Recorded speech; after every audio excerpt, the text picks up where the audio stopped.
so many hearts of stone. And my name is Ko and I'm from Burma. And I'm a former political prisoner from Burma. I'm a human rights defender. Firstly, I would like to give my deepest appreciation and gratitude to the Restless being for the stand up for these vulnerable and torture and harassed by my government. Not actually say my government anyway. This is a military government. I would like to thank you so much, and I want to give my appreciation to the whoever turning up here to support the Rohingya issue, and I really appreciate it.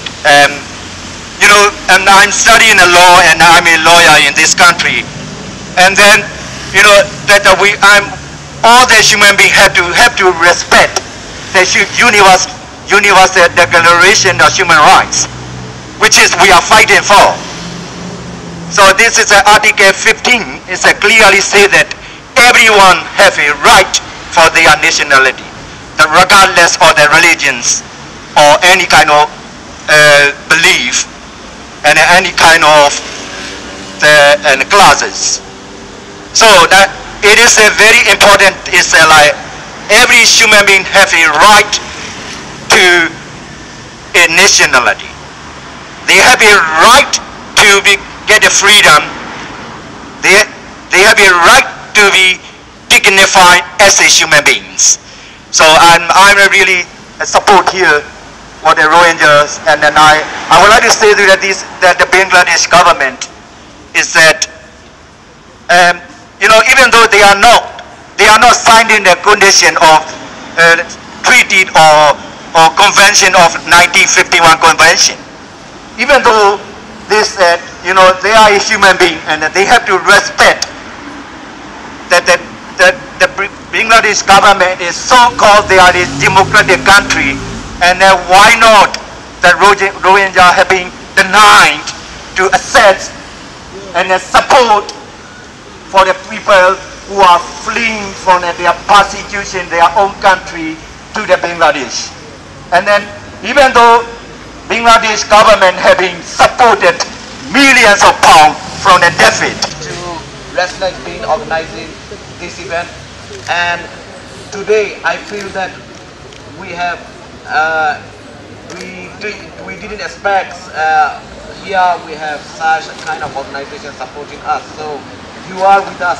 So it is a great encouragement for all of Rohingya community in UK. And you know, we are the people friendless in our own country, so we are not getting any much support within our country even. So you can see today these people are facing serious persecution. Our sisters are being raped by the Rakhine authorities. In this kind of situation, when our sisters, our brothers are trying to flee to Bangladesh, they are being pushed back by the Bangladesh authorities. We shame on Bangladesh government. Again, I would like to say, why not please try to help Rohingya people to give a shelter. They are human beings. We just want for a temporary shelter. We do want to settle your country. We have our own homeland. Unfortunately, the Burmese government is killing us and Rakhine community are killing us. That's why we need your help. Please try to accommodate Rohingyas. Please do not push back to the Rohingyas and open the border, please.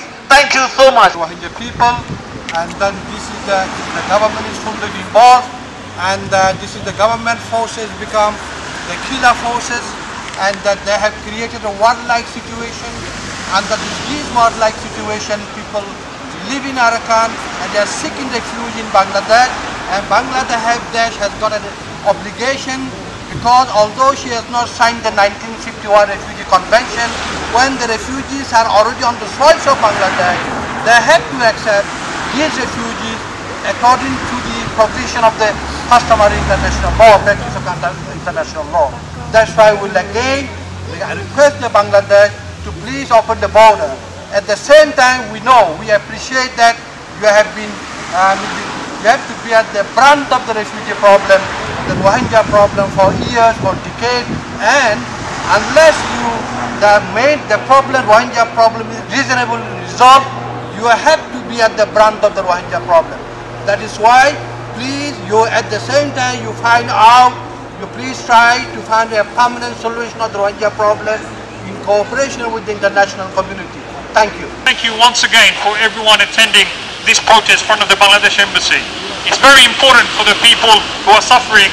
We've seen many other genocides taking place, and we see one happening right next to Bangladesh. Bangladesh government has a responsibility, has a moral responsibility, but we also congratulate the people of Bangladesh who are also within Bangladesh putting pressure on the government. And we also thank the British Bangladeshis, now the third generation, who are taking on this campaign, and hopefully this campaign will grow to a very larger position where we'll be able to put pressure on not just Bangladesh government, but this UK government as well. I know there are many other countries who are now learning about the plight of the people, so hopefully we'll be a stronger voice for them. It is very important that the people inside Bangladesh High Commission understand that the protests and campaigns will come forward and will grow bigger and bigger. We have the month of Ramadan coming.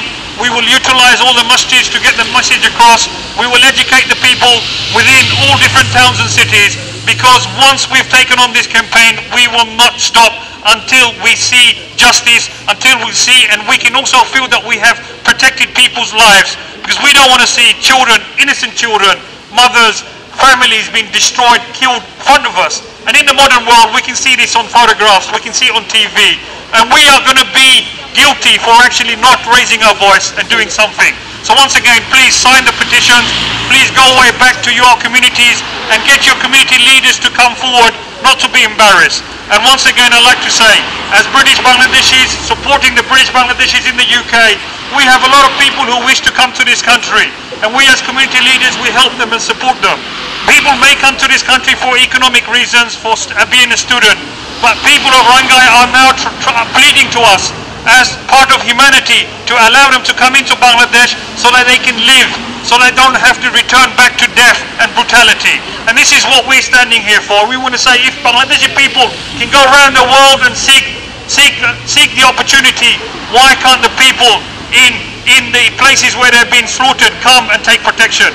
And this is why we don't want to see these people living on boats no more. We want them to have dry land so that they can benefit the month of Ramadan. Remember, the month of Ramadan is just around the corner, and henceforth we have a moral and a spiritual responsibility to keep the pressure on. I'm not saying anything against Bangladesh. All I'm saying, that Bangladesh has a responsibility, and as a British Bangladeshi, we have a voice in the UK, and you will hear that voice grow stronger and stronger. And I'll be at the forefront, and many other Bangladeshi leaders will be coming very soon to join this campaign. So this campaign will be very large very soon. Assalamu alaikum. Right, I'm just going to literally just say a few words. We are going to wrap up really quickly because obviously we've just got permission for a few hours. And this whole protest, like I said earlier, is going to be peaceful, and it's going to try not to antagonize too much. And also it's going to be as legal as we can make it. So obviously sometimes it's quite hard. So we just want to say in the next sort of 16 minutes that we've got left also, I just want to bring back the idea of human rights being abused. Now I know there are obviously British Bangladeshis here, and there's Muslims here, and there's Rohingyan community, and there are also non-Muslims and other ethnicities here. It's very, very, very, very, very important, in fact incredibly important, for us to remember that this is not a religious, it's not about Muslims helping the Muslims, it's not about the Rohingyans helping the Rohingyans, it's not about the British Bangladeshis trying to do this because it's necessary for them to try and justify their government. It's not about those things, it's about us as a humanity, as a group of sort of human beings going back to the essence, as my colleague Zeenat said earlier on, of blood and bones. We're here because people are being killed. We're here because they don't have the right to call a piece of land their home, when God and every other creator out there that there must be, and every other government and every other bloody part of the UN states that they have the right to call a piece of land their home. So why is it that when it comes to this indigenous community, one of the largest, most oppressed community in the world, they do not have this right? They don't even have the right to take this to court and say, hey look, hold on, I don't have the right to call this my home. They don't even have a right to do anything. They can't get married, they can't have children. All of it's pretty ridiculous, really. Forget human rights, it's pretty just ridiculous, goddamn ridiculous. So it's about time that we realise that the essence of humanity, regardless of religion, class, age, societal background, skeletons in cupboards and other kinds of backgrounds, it's necessary for us to remember it's a humane issue. It's something that's being pushed and pushed and pushed for years, but no one wants to talk about it. And it's taken 2 weeks of incredible amounts of mass murder for it to hit some sort of news, and it still hasn't hit the mainstream media. Obviously, because we know the mainstream media, like any other little puppy dog, wants to follow what the puppeteers do. So we need to challenge these kind of issues. We need to challenge oppression, and we also need to remember, again, it's a human rights issue. The rights are there, they're not being applied. Our dignity is at stake. Our fellow brothers, sisters, cats, dogs, babies are dying, and they're not being given a home. It's as simple as that. And it's not about what religion or culture you're from. It's about your fellow human being going through a major, major crisis. And we just want us to just be able, just kind of go away, go home, go back to work with that nugget of information inside of you. So again, we just want to remind every sort of Rohingya member of the community that's here today that we are with you in solidarity, as Jacko said, and we're here not just for today, you know, it's not just today in the next 3 weeks and everything else, it's for the rest of however long it takes until Burma decides to bloody grow up. That's all I'd like to say. We're standing on the doorsteps of Imperial College London. Some of the greatest minds from London, the UK, have come out here. For some reason, as humans, we still haven't figured out that just because someone is different to us, that they don't have the same rights. We still haven't figured that out, and we're in 2012. I have no idea what humanity has been doing all this time, but clearly it's not working. I'm going to outline for you what we're planning to do over the next 3 weeks. We've stood today, over the last 4 or 5 days, we've gathered momentum and we've managed to get 2,600 signatures on a petition to the Bangladesh government to kindly ask them to please, in human spirit, allow for the refugees to save themselves from death, from imminent death. There is no point whatsoever in them going back to Burma. They will be treated as illegal immigrants and they will be sent either to prisons or to their death. There is no point in sending them back to the rough seas on fishing boats that are no bigger than capable for having maybe 4 or 5 people on, and we have hundreds of people on. You are sending them to a death. Today, we've sent that petition, we've given it to the High Commission, and they've acknowledged it. We've won. They have said that they're going to send it to the government. Now we know that the government aren't going to do anything about it. But what we wanted to do, what the objective of the petition was to do, was to get acknowledgement.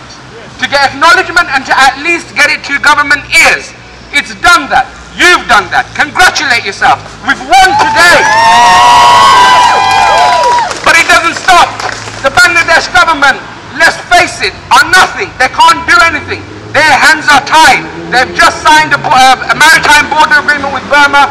It's not in their interest to take the Rohingyans back. It's business. We've got to wake up to the world. This isn't about humanity. This is about business. So they're not going to take the Rohingyas in. We know that. We know that already. But we had to stand up. So we're not going to stop at the Bangladeshis like we didn't stop at the Myanmarese embassy like we did 10 days ago. We didn't stop there. We came here.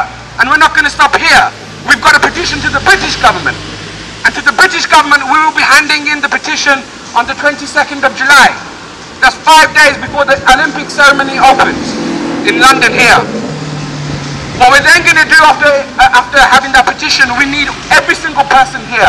There's about 60 people here. We need all of your support. You all need to stand up alongside the Rohingya, whether you're a Rohingya, as Rahima said, whether you're Bangladeshi, British, Muslim, Hindu, Buddhist, makes no difference. As long as you've got a heart that beats, and as long as your blood is red, you need to stand up. Okay? So we're going to hand in this petition to William Hague on the 22nd of July. On the 27th of July, as you all know, our lives will become miserable because the Olympics will start. So, no, you know what? We're going to stand in front of CNN, CNBC, ABC, BB, bullshit, all of it. You're all going to hear. You're going to hear because we're going to do it in such a way it's going to deafen you. We're going to stand. We're going to stand in front of the Hackney Olympic ceremony. We're going to sleep on the floor. That's the plan. We're going to sleep. We're going to say to the people, Wake up from your slumber. Wake up from your slumber, because this is happening. There have been many people over the last couple of weeks who have said, why should we address this issue? It's not our issue. People say, why is this a problem of the British people? This has got nothing to do with us. This is not a security threat to us. It's not a security threat, you're right, but it's a threat to our existence. We're all human. One day they're going to turn around and say, you're too black, you're too white, you're too blonde, you're too Muslim. When is it going to stop? We have to stand up now. So I'm asking you, over the next 3 weeks, while we start this campaign, it's a 3-pronged campaign. We silently will contact every single MP in the UK. We'll contact every single MEP in the whole of Europe. We'll be contacting every single council in the boroughs across London, Birmingham, Manchester, and every major city in the UK. We'll be contacting every single media outlet in the world. We'll be contacting all the community organisations in the UK. We know that they're all going to reject us. Maybe a few, a handful are going to stand with us. We don't care. Do you know why? Because they need to hear it. Once they've heard it, it's their duty to respond. So like it is your duty here standing, 60 of you, 70 of you, it doesn't matter. It's your duty to stand alongside us, to stand up for the Rohingya now. So the humanity and all of this that we've been talking about for the last couple of hours, clearly we can't have any hope, any sort of guarantee that the Burmese or the Bangladeshis are going to have it. It's got to come from us. The buck starts and it stops with us. The humanity in this human rights atrocity starts and stops with us. The moment that we stop trying, the moment we think it's been covered, the moment we stop our tireless works, is the moment that we've given up. We can't give up.